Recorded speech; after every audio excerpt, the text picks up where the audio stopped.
14তে বিনা ভোটে নির্বাচন, 18তে রাত 3টা রাতে, আর 24-এ আমি আর ডেমি নির্বাচন করে জনগণের অধিকারকে তারা অস্বীকার করেছে, জনগণের মালিকানাকে তারা কেড়ে নিয়েছে, জনগণকে ভোট দিতে দেয় নাই, এরকম একটি সিচুয়েশনে। এবং সেই 15.5 বছর আপনারা সবাই মিলে এখানে রাজপথে থেকে আন্দোলন করেছে রাজনৈতিক নেতা কর্মীরা, এবং বিগত জুলাই এবং আগস্টে সেই আন্দোলন তার চূড়ান্ত রূপ লাভ করেছে 36শে জুলাই বা 5ই আগস্ট ছাত্র জনতার গণ অভ্যুত্থানের মাধ্যমে সেই স্বৈরাচার পালিয়ে যেতে বাধ্য হয়েছে। এবং সেই কৃতিত্ব আজকে সারা বাংলাদেশে ছাত্র জনতার পাশাপাশি সকল রাজনৈতিক দল, নেতা কর্মী এবং বৃহত্তম রাজনৈতিক দল হিসেবে বাংলাদেশ জাতীয়তাবাদী দল ওই সময়ই তার 422 জন নেতা কর্মী শহীদ হয়েছে ওই জুলাই এবং আগস্টে। সেটা পরবর্তীতে আহতদেরকে নিয়ে এখন 500 ক্রস করেছে। অর্থাৎ বিএনপি বা আপনাদের যে অবদান, এই আপনাদের সিলেটেও আমরা আপনাদের সহকর্মী শহীদ হয়েছে। কাজেই আপনার যে হবিগঞ্জ, এই যে হবিগঞ্জের আমাদের ইসে বসা আছে ঘোষ, বলি যে ঘোষ 17 জন মানুষ শহীদ হয়েছে একটা জেলায়। আপনি বলতে পারেন মাত্র 1 মাস কয়েকদিনের ব্যবধানে। অর্থাৎ পাখির মতো মানুষকে তারা নির্বিচারে গুলি করে মেরেছে ক্ষমতায় থাকার জন্য। কিন্তু শেষ রক্ষা আল্লাহর বিচারও হয় নাই। আর মানুষের যে অভ্যুত্থান, মানুষের যে চাওয়া, সে মানুষের যে গণজোয়ার, আমরা এক সময় এখানে বক্তৃতা দিয়ে বলেছি যে একদিন জনস্রোতে আওয়ামী লীগ ভেসে যাবে।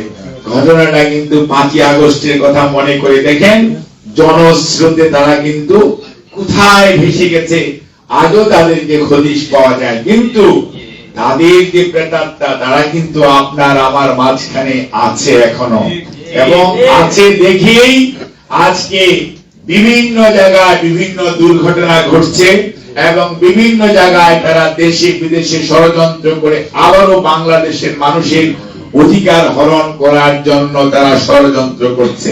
কাজেই এই ষড়যন্ত্র যদি রুখতে হয়, আমরা যারা বাংলাদেশী জাতীয়তাবাদী দল করি, শহীদ জিয়ার আদর্শে বিশ্বাস করি, দেশনেত্রী বেগম খালেদা জিয়াকে আমাদের নেত্রী মানি, এবং আমাদের নেতা আন্দোলন সংগ্রামের নেতা জনাব তারেক রহমানকে আমরা আমাদের এই আন্দোলন, গণতন্ত্র পুনরুদ্ধারের আন্দোলনে নেতৃত্ব দেওয়ার জন্য যিনি অক্লান্ত পরিশ্রম করে যাচ্ছেন, তাকে আমরা নেতা মানি। তাহলে মনে রাখতে হবে, আমাদের যে গণ ঐক্য তৈরি হয়েছিল, যার কারণেই কিন্তু 5ই আগস্ট হয়েছে বা 36শে জুলাই হয়েছে, সেই গণ ঐক্য কিন্তু আমাদের ধরে রাখতে হবে। যদি আপনি ধরে রাখতে আমরা ব্যর্থ হই, মনে রাখতে হবে ওই ফাটল দিয়েই কিন্তু ওই স্বৈরাচার পুনঃপ্রবেশ করার রাস্তা পাবে। কাজেই কোন অবস্থাতেই ছোট ছোট স্বার্থের জন্য কোন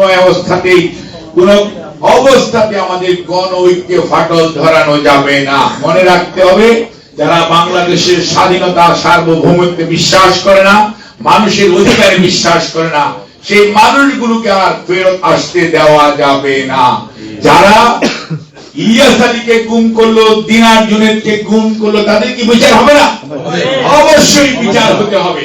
বিচার না করে 17 জন মানুষকে গুলি করে মেরেছে হবিগঞ্জে, আপনার এখানে মেরেছে।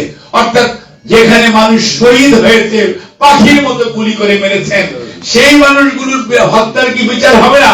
তাদের যদি 21 বছর পরে তারা বিচারের নাটক করতে পারে, তাহলে আজকে আমরা চোখের সামনে যাদেরকে গুলি করতে দেখেছি, তাদের বিচার বাংলার মাটিতে হতে হবে। তারপরে জনগণ সিদ্ধান্ত নিবে তারা রাজনীতি করতে পারবে কি পারবে না। আগে বিচারের মুখোমুখি হতে হবে। যারা 17 লক্ষ কোটি টাকা পাচার করেছে, তাদের বিচার হতে হবে। শেয়ার বাজার লুটে পুটে খেয়েছে, তার বিচার হতে হবে। বাংলাদেশ ব্যাংক থেকে 800 কোটি টাকা চলে গেল, কেউ জানলেন না, সেই গভর্নরের কোনো খবর নাই, তার বিচার হবে না। এটা তো হতে পারে।